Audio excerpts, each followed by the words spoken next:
Comment expliquer? C'est-à-dire, c'est Katumbi lui-même qui s'était arrangé avec un membre de son parti. Non, c'était du mensonge pour montrer à l'opinion qu'il existe. Ce n'était pas vrai. Il a trompé les gens. Et avant ça, ils veulent se victimiser. Oh non, il y a Peter Kazadi qui a influencé la justice. Lui, c'est toujours comme ça. Mais le malheur pour lui, il a mal choisi l'adversaire. Il avait terni l'image de Joseph Kabila. Il a tenté de réaliser le même exploit avec Félix Tshisekedi, ce qui ne passera jamais. Comment expliquer un magistrat qui dit non, j'ai été persuadé par des personnes interposées.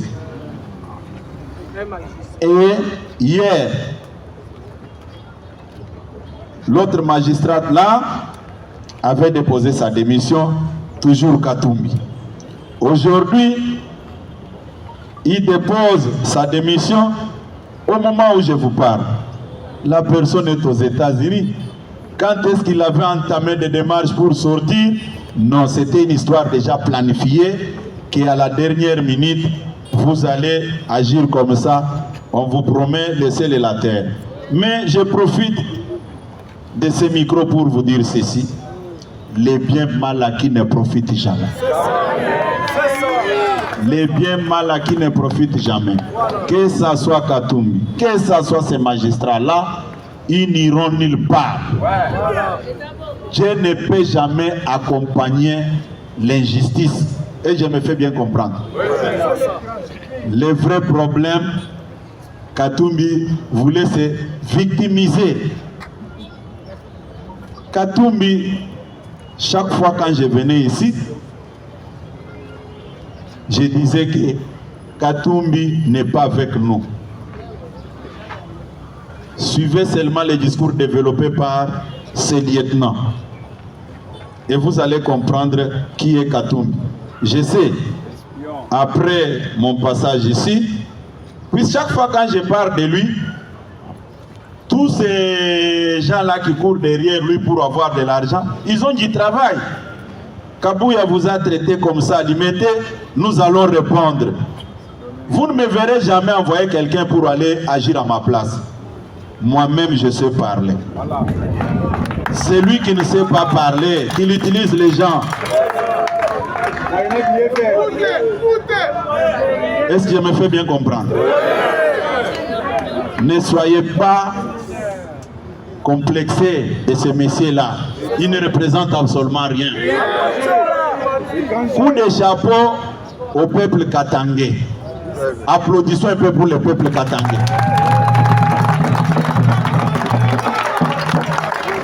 Ce que les Katangais ont fait, c'est un message. Même si on cherche à les fabriquer, ça ce n'est pas mon problème. Mais quand même, les Katangais ont donné leur point de vue. C'était la journée qu'ils avaient annoncé son retour. IDPS viva! IDPS viva! Nous allons encore continuer à demander à notre jeunesse de se faire enrôler massivement dans notre armée pour défendre notre territoire national. Ce n'est pas seulement ici que je parle. Lors du 26e congrès de l'Internationale socialiste en Espagne, j'avais tenu le même discours devant certains décideurs de ce monde. Je vois très mal aujourd'hui que je puisse croiser les bras quand je demande à notre jeunesse de suivre le message du chef de l'État, son Excellence Félix Tshisekedi, où il demandait à notre jeunesse de se faire enrôler dans l'armée pour défendre notre territoire national. Je pense qu'aujourd'hui, je ne serai pas traité de tribaliste, puisque j'ai parlé dans une langue étrangère qui font d'autres personnes complexées que quand vous parlez dans votre langue nationale, vous ne représentez absolument rien. C'est un problème de complexe d'infériorité. IDPS viva! IDPS viva! Nabengsa Kibino Lelo. Pour nous remettre Bino loi électorale Oyo. Chaque fédération doit entrer en possession de ces documents que vous allez vulgariser à tous les niveaux. Nous voulons avoir une majorité écrasante après les élections pour donner cette majorité au chef de l'État et obtenir la primature. Nous devons avoir la primature et former le gouvernement de l'IDPS, appliquer notre projet de société. IDPS viva! IDPS viva! En dehors de ça, nous avons fait appel à toutes les fédérations de l'intérieur de notre pays et de l'extérieur aussi. Pourquoi nous avons fait venir toutes les fédérations? C'était pour régler un problème qui a fait couler beaucoup d'encre et de salive au sein du parti. Aujourd'hui, les gens doivent avoir le courage de dire la vérité aux combattants, que de prendre les combattants en otage comme leurs esclaves. L'article 30 de notre statut parle de la Convention démocratique. La Convention démocratique joue un rôle important au sein du parti. La Convention démocratique peut résoudre beaucoup de problèmes. Et la Convention démocratique est composée de 9 structures. Il y a le ministre, il y a les députés et les sénateurs, il y a le président de Ligue des jeunes, le président de Ligue des femmes, il y a le président des comités fédéraux, il y a des présidents des CEP au niveau des fédérations, il y a le président de l'école du parti, il y a aussi l'exécutif national, la présidence du parti, y compris les notables de chaque province. 5 seront désignés pour représenter leur province. Aujourd'hui, nous avons 26 provinces. Et quand vous regardez la première décision, il y a eu seulement 11 provinces la décision qui mettait de côté 15 autres provinces. Est-ce que nous allons laisser la situation comme ça au sein du parti? Et ici, bien avant cela, les gens, certains, par ignorance, voulaient à tout prix que l'IDPS organise un congrès pour élire un président au lieu et place de Félix Tshisekedi. Au moment où c'est l'IDPS qui avait donné le mandat à l'actuel président de la République pour aller travailler dans les institutions, entre autres l'institution président de la République. Mais regardez aujourd'hui, tout le monde se dispute le président Tshisekedi. Si par malheur on avait organisé ces congrès, voulu de tous les syndicalistes de l'époque, et on avait organisé le congrès, que le président Tshisekedi était resté sans parti, aujourd'hui, nos détracteurs qui rôdent tout autour allaient dire au président Tshisekedi, comme tu n'as pas de parti, nous sommes les mieux offrants, voilà ce que nous te présentons comme parti. L'IDPS allait rester un parti sans avenir. Aujourd'hui, nous avons résisté, nous avons tout fait pour que l'actuel président de la République garde son siège comme président de l'IDPS. C'est lui notre président, il n'y en a pas d'autre. Et si nous allons dans cette session extraordinaire, je vous préviens déjà, nous allons formaliser une chose, que la Convention nous donne le pouvoir de convoquer le congrès pour l'investiture de notre candidat aux élections présidentielles, Félix Tshisekedi. C'est la raison pour laquelle vous êtes ici à Kinshasa. Dès qu'on formalise ça, d'ici le mois de mars, on convoque le congrès de l'investiture de la candidature de Félix Tshisekedi comme candidat naturel de l'IDPS aux élections de 2023. Que personne ne vous trompe, nous ne pouvons jamais commettre une bêtise de dire que non, on convoque un congrès, on vote un autre président, l'IDPS sera comme un bateau sans capitaine. Notre candidat naturel, notre président, c'est Félix Tshisekedi. Nous voulons formaliser ça pour être en règle avec les lois de la République. Et je me fais bien comprendre. Pour nos amis qui sont venus de l'intérieur, nous avons la Fédération du Cameroun, ça c'est pour l'extérieur, la Fédération du Congo-Brazza, la Fédération d'Angola, la Fédération d'Afrique du Sud, la Fédération de Tanzanie, la Fédération de Belgique, la Fédération du Japon, la Fédération du Gabon, la Fédération de Zambie et la Fédération de Grande-Bretagne. Pour ce qui est de l'intérieur, nous avons invité la Fédération de Lualaba, la Fédération de Luiza, la Fédération de Chikapa, la Fédération de Mongala, la Fédération de Boma, la Fédération de Kipushi, la Fédération de Kasumbalesa, la Fédération de Kolwezi, la Fédération de Mbujimaï, la Fédération du Kwango, la Fédération du Sud Kivu 2, la Fédération du Sud Kivu Rural, la Fédération de Bukavu, la Fédération de Kindu Rural, la Fédération de Lualabade, la Fédération d'Idjofa, la Fédération de Lubumbashi, la Fédération de Lomami, la Fédération de Kasaï Central, la Fédération de Butembo, la Fédération de Kasaï Oriental et Rural, la Fédération de Mweneditu, la Fédération du Congo Central 1, la Fédération du Congo Central 2, la Fédération du Congo Central 3, la Fédération de Mwanda, la Fédération de Maïndombe, la Fédération de Maïndombe Plateau, la Fédération de Maïndombe 2, la Fédération du Sidou Bangui 1, la Fédération du Sidou Bangui 2, la Fédération de Tchouapa 1, la Fédération de Badolité, la Fédération de Badolité 1, la Fédération de Noru Bangui, la Fédération de Chopo Rural, la Fédération de Kalemi, la Fédération de Tanganyika, la Fédération de Kisangani, la Fédération du Nord Kivu et d'autres fédérations comme la Fédération de Chilenge. Je pense que toutes les fédérations sont ici présentes. Nous sommes arrivés à l'étape où nous devons nous réunir au sein de la Convention démocratique pour traiter les problèmes que je venais à peine de vous annoncer. Si quelqu'un vous dit que quand nous irons dans la Convention, dans cette session, c'est pour faire autre chose, méfiez-vous de cette personne-là. J'ai convoqué des consultations conformément à mes prérogatives statutaires prévues dans l'article 24 de notre statut. Et c'est par rapport à ça que j'étais obligé de faire des consultations. Ce n'est pas fini.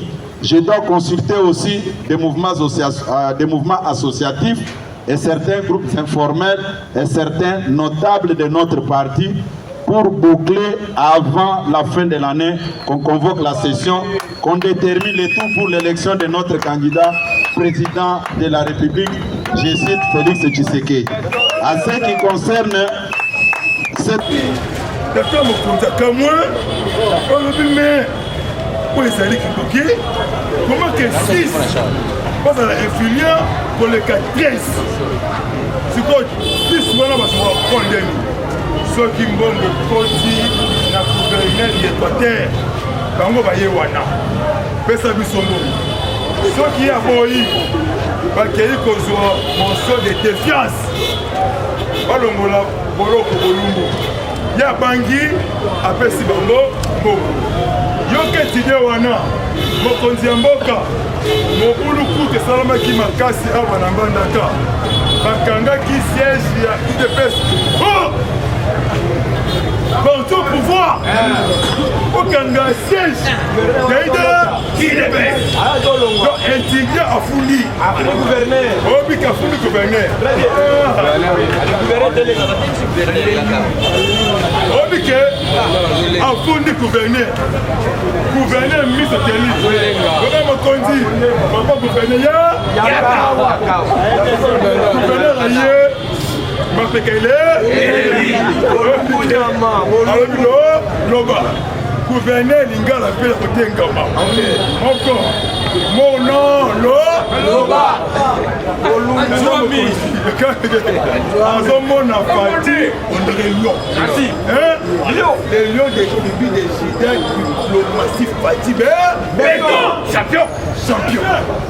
Oh bikanga mokonzi yo ozali représentant na ngai awa na province okosala na vision na ngai yo okosala na place na ngai kotutisa jeunesse mitu te bajeni bazali bamaki na ngai avani alobi Kinshasa ne Équateur ezali 600 kilomètres alobi dans une semaine dans 5 mois nakozwa information gouverneur mpe mutu wana nalingi te nayokake o azoki o akwei gouverneur alembi azoki mosu alengi mokonzi ya mboka awa na kati ya mbandaka lotiliki ya sine ezalaka te papa sine nyaka papa sine musiaza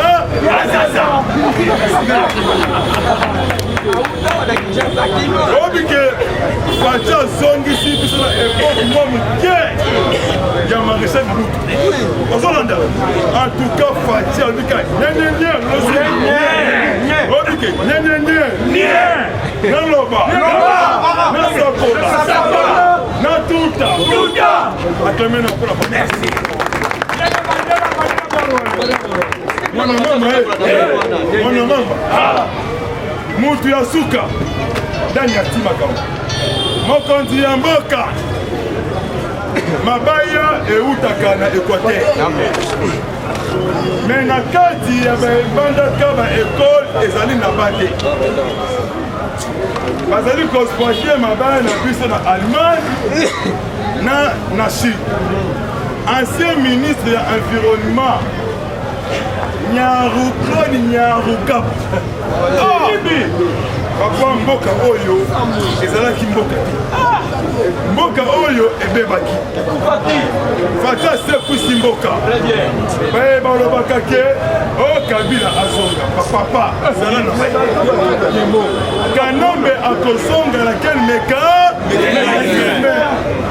azali président à vie azali pe prisonnier en vie epesa leson mokonzi ya mboka ayebisi bango bovote te bivota bovote bana ya mboka bosunda ngai nasala mosala malamu 2023 ezali match amical 2023 adversaire ya Fati conquérant nanu abotami te basala théâtre de chez nous epa na bango wana ezali agitation politique mpona majorité écrasante majorité parlementaire lelo mokonzi ya mboka azwa carte électeur a partir ya mbandaka sikoyo biso lelo awa mpe ebandi lelo kende na centre na yo ya seni oyo eza na commune na province na district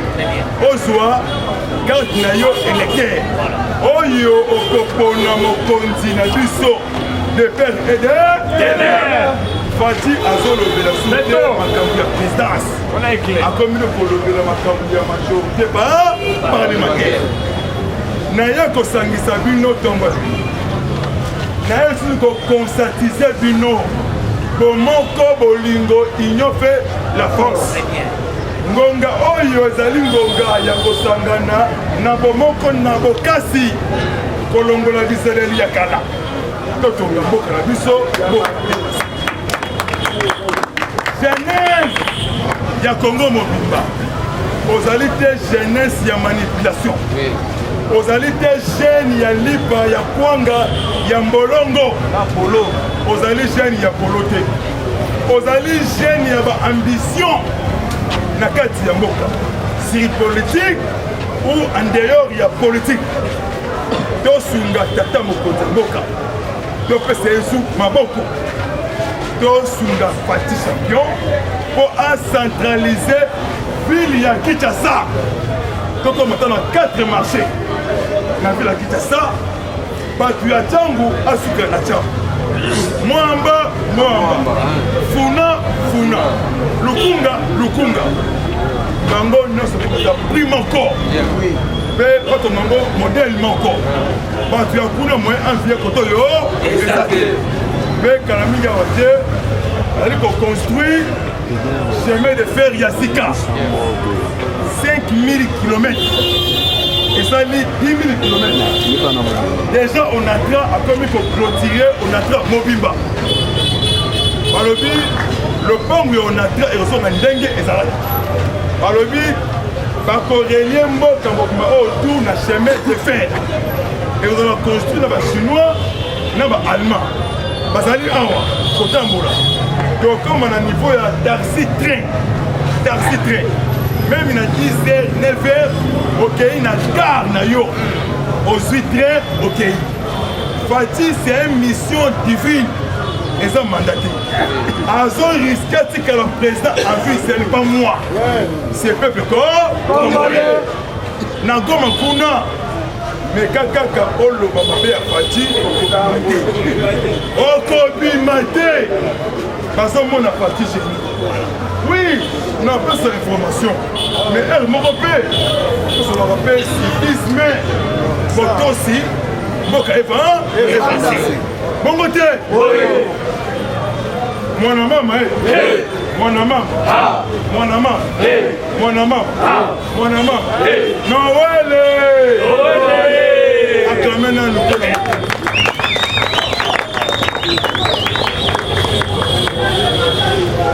matadi politique ya mboka tension agitation politique Vladimir Poutine aye na éveil conscience ya peuple africain mobima bamanifeste basangani lokola mutu moko bakoyisa les occidentaux les européens les français na bamere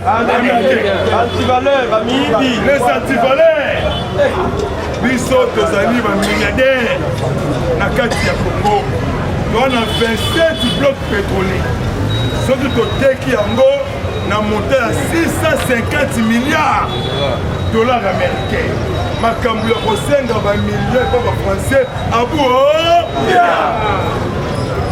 peuple africain lobby balobi leadership ya Afrique eza na kati ya Congo epai ya Fati avec vision de panafricanisme na kati ya Afrique bapesi Fati maboko balobi fait ya esclavagisme fait ya souffrance ya peuple noir et fait ya colonisme baboyi yango lobi ba Afrique lobby président Congo du Nord obi kazali somo lobby Pyongyang Kim Jong Kim Kung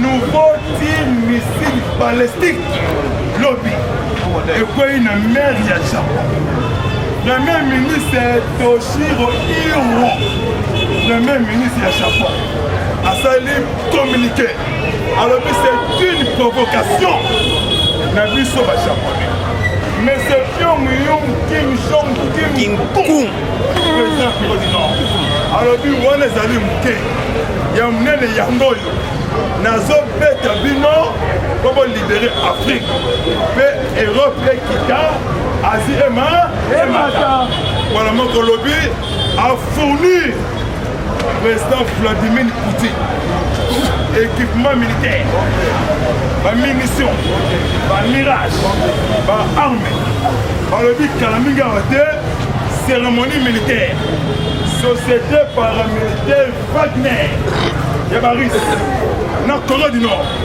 balobi siko entraînement nde mwana ya Washington Johnny Biden asali communiqué alobi Corée du Nord kata kofinancer Russie mandu ezali agitation donc kobanga échanger carte ekomi na Canada pense que Fati a été moutou, a été confusion.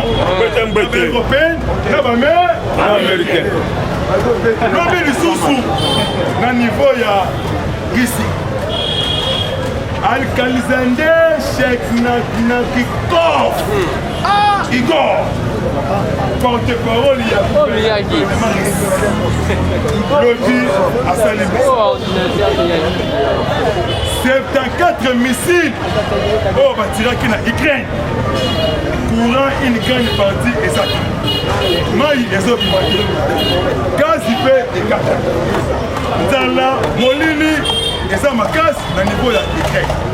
Dans la Kiev. Pour essayer de mettre Russie a aussi découvert que peut cette information et une bande de position du monde. Bon côté. Merci vraiment. Merci mon frère. Vous avez découvert missile antidote patriote. On va couper la Russie. On va financé par les Américains. On va couper l'autre. Dans la Nzambe azalaka awa na Congo.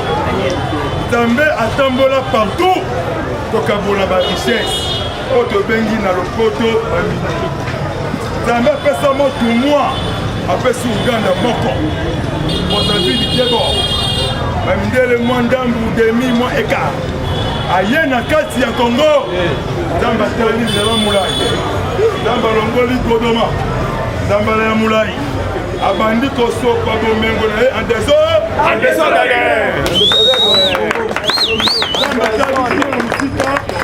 amoni liziba ya mai oyo tobengi source ameli mai abimisi nguba na manyoko aye atali nzela mosika atuka na okoka te na kilo oyo na sopi otala manganese, mercure rouge, mercure blanc, lithium, manganèse, coltan, cobalt. Na kati ya mboka iranium. Balaki ya minene. Lisa kokisi 23 ans. Na kati ya mai. Mais Nzambe a regretté. Alobi batu oyo bakozala menacé. Bakoyina bango makasi. Pour le président bakoleka bakokende. Mais mutu moko akoyaka ngani na bakona ye. Akozala fils ya mboka oyo. Akouta na libumu ya mama Mati Kasalu na limité. Mwana ya Félix délimité. Mutema ya Fati, mutema ya papa Tshisekedi Etienne Wamulunga. Babotaka mwana, babotaka mutema. Mais maman Marti aboti mwana, aboti na mutema. En fait, politique, héros national. C'est que je répète, mort plus que vu, vivant. Zambatiki. Après ça, qui Rwanda Mibale, après si Vitabe, après si Rati, on te fait la ligne là, Sinda, après si pas. Sozi étabé, au tena moi, il va cacher, étabé de police. Comment dire? Sozi Sinda, au tena moi, Sinda Ekaouki. Nepesa mutema ya Soloko, mutema ya Mido, mutema ya Satana. Et puis ya Rwandais nyonso tout Rwandais ya gouvernement ya Kagame na Hitler noir africain incriminé na tête ya Rwanda terroriste c'est sécurité Paul Kagame. Azwa ya biso ekomai. Amonaki Fatiyu azali matin, azali guerrier, azali béton, oyo ya bétonné, tala John Biden. Tanga yambaki Fatiyu na Maison Blanche, pour a prononcer kombo ya Tshisekedi ezwaki Biden. Balobi siye atoni nabenga ye kombo nini, kombo na ye Tshisekedi. Yoka Biden, Tshisekedi. Tshisekedi na bi non président. Tshisekedi alobi président nyonso tu na mboka na ye azalaka na surnom oyo babengaka ye na peuple na ye surtout na Afrique. Kuna na Congo babengaka Fati kombo nini yoka protocole ya John Biden. babengaka ye beton. J'ai dit quoi? Beton. Abi na koyamba ye na beton. Donc Pacha Poti, après ça Poti, bonjour Mister Beton. Oh! Il est bien. Amona Poti, Abi bonjour Mister Beton. Poti a étonné. Oui! Yo nous allons faire béton. On dit que la maison blanche, béton, ça va ici. C'est. Attends, maintenant, il faut la faire. Président Abimi, président Aye, Balen Aye, ah! Zambe, Pambola, Makasi, comme on a eu bénédiction en Gaï, et net tombe. Merci. Obike, Fachaza, mystique. Kagame sala qui diplomatie, à lobbying na ekuna, Fachiba Mbaïde, la maison blanche. Donc, Bayambi Fati, merci mon frère. Ah, 1500. Le bon année, hein? Obike, donc Bayambi Fati, Ayambi Sabaldien, mais c'est le président. Oh, merci mon frère. 2500.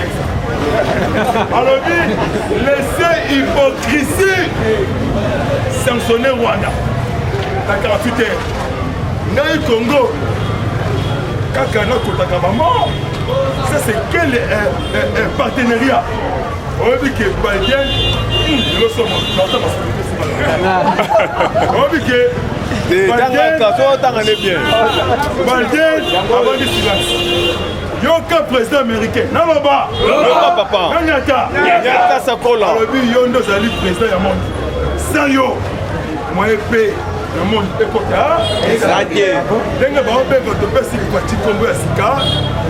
Lampe de la lumière du monde.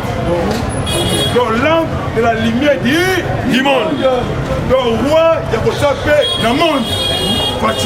Donc, la lumière du monde. Donc, je suis à tous les présidents du monde. Fatih a mérité. Dans ma campagne, c'est la deuxième étape dans le Congo. L'homme est à France. L'homme est fusillade. Et ça, l'homme est à Paris. Attaque des migrants. Papa, 69 ans. Papa, Mundele et Sili. Radar et Kimi. Dans le squat. Posant la caméra sophistiquée. Oui, ils ont 4 coins à Moka. Mais mon compte la 4 salon. Des filles a vomi 3 personnes. Il y a une arme automatique. 3 blessés. Fait abîmer. Au Kangaé na retard. On dit que Bandele va l'ingabi sauter. Pour la Congo. Congo, plus de 15 millions de morts. Président Moutoile. 15 millions. Dans 3 pays, la 4 Europe. 4 pays, la 4 Afrique. Alors, on va tenir. Mais quand il y a 3 personnes, le ministre assez le dernier, il y a France. Le procureur de Paris, papa, tous les sortes de ministres. On dit qu'il y a intérêt. Allez, venez, commentaire. Oh, voilà. Oui, agitation et bandit. Mais Bisso, la carte, il y a Congo, la Kichiché. 300 et quelques morts. Alors, silence radio. Car 3 personnes, tous les chaînes de Mamouana, RFI, TB5, après tout, Kabamo. Oh voilà, j'ai vu beaucoup là-bas, dans mon avis de Syrie, et puis c'est vrai, et Bandi. L'homme des États-Unis, ma ligne est débordée. L'homme de Washington. Vous allez m'a fait un signe, ma ligne est comme à 38 degrés à Chicago. 120, c'est ça, 120 voyages. L'avion, annulé à Mou. Bateau est emboliqué, Moutouka est emboliqué. Bateau va suivre, il va chauffer, ma boîte qui ricolo, il y a ma pata, bon, la température est diminuée. Mais il y a sous ma casse. Donc là, c'est comme une couche. On dit que Nata Mouké, babongisi ya beaucoup de milliards. L'autre na niveau ya Chicago. Balobi Mali Luwana, il y a plus de monde de banda. Est-ce que là on a biso na côté direct, ma camatelle politique ya Congo. Kaka 3 points, 2 contre 1. Fati écrasé, Fati à l'église. Lobby couple expert. Et la société. Basali rapport. A publié rapport. On a promoté on a Rwanda. Alobi Rwanda a mené opération militaire. Na Est ya Congo. A financé qui le M23. Munitions, armes, uniforme, donc tenue militaire. On a espère ya ONU. Mais Fati silencieuse. Quand Koyoko Bango va publier. Lobby Kagame a bandi Kobanga. C'est quoi Kagame a sali communiqué. Donc les Français ont trahi Kagame. Dengue Ambago Congo et Lungwe. C'est quoi génocide il y a France a sali la carte de Rwanda. Rwanda na France Barokana pour l'intérêt ya Congo. Le camp Ambago Lungwe n'est pas non c'est fini. Avion oyo bakangaki ya biso na niveau ya France kala mingi te ezoya avion wana Macron Emmanuel asimbi mutu pourquoi simbi